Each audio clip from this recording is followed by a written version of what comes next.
গরমের ছুটি শেষে শুরু হয়েছে পঠন পাঠন। স্কুলে সারপ্রাইজ ভিজিট করলেন জলপাইগুড়ি জেলার রাজগঞ্জ বিডিও প্রশান্ত বর্মন। ফের সারপ্রাইজ ভিজিট শুরু করলেন জলপাইগুড়ি জেলার রাজগঞ্জ বিডিও প্রশান্ত বর্মন। সোমবার থেকে শুরু হয়েছে স্কুলগুলিতে পঠন পাঠন, তাই মঙ্গলবার বিদ্যালয় পরিদর্শক সাজ্জাদ হোসেনকে সঙ্গে নিয়ে জলপাইগুড়ি জেলার রাজগঞ্জের পানিকড়ি গ্রাম পঞ্চায়েতের ন্যাংটাগঞ্জ স্পেশাল ক্যাডার প্রাথমিক বিদ্যালয় পরিদর্শনে যান তিনি। সেখানে গিয়ে তারা দেখেন বিদ্যালয়ে 4 জন শিক্ষক উপস্থিত থাকলেও ছাত্রছাত্রীদের উপস্থিতি খুবই কম। 76 জন পড়ুয়ার মধ্যে উপস্থিত মাত্র 14 জন।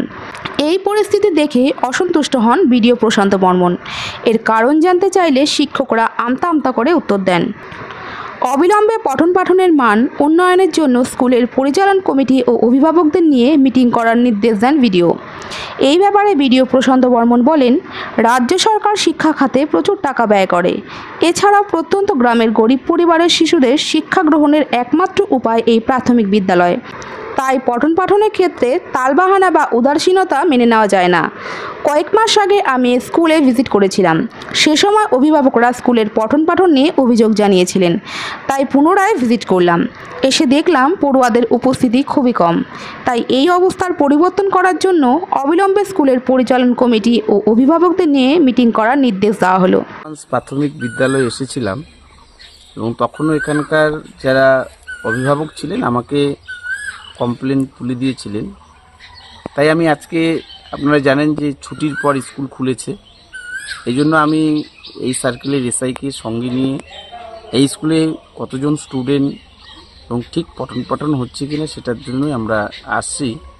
তাই আমরা আশা করছি যে স্কুল এডুকেশন ডিপার্টমেন্ট এবং অ্যাডমিনিস্ট্রেটিভ ডিপার্টমেন্ট আমরা যৌথ উদ্যোগে যে স্কুলগুলোতে যারা বাচ্চারা পড়াশোনা করছে, এবং আপনারা অলরেডি দেখেছেন যে রাজগঞ্জ ব্লকে যে মাধ্যমিক বা উচ্চ মাধ্যমিকের রেজাল্ট, সেটা দেখে আমাদের একটু অবাক হওয়ারই কথা। কারণ অন্য অন্য গ্রামীণ এরিয়াগুলো যেভাবে ডেভেলপমেন্ট হয়েছে মানে রেজাল্টের দিক থেকে, সেই দিক দিয়ে আমাদের রাজগঞ্জ ব্লক অনেকটাই পিছিয়ে আছে। এই জন্য আমি এডুকেশন ডিপার্টমেন্টের এসআই থেকে শুরু করে আমাদের অ্যাডমিনিস্ট্রেটিভ অফিসার সকলকেই বলেছি সেই শিক্ষা ব্যবস্থার দিকে লক্ষ্য রাখার জন্য।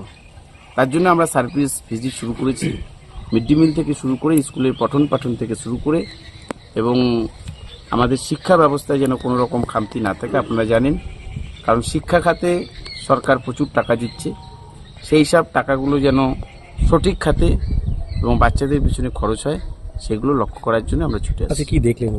আমি এসে দেখলাম স্কুলে উপস্থিতির ছাত্র উপস্থিতির হার খুবই কম।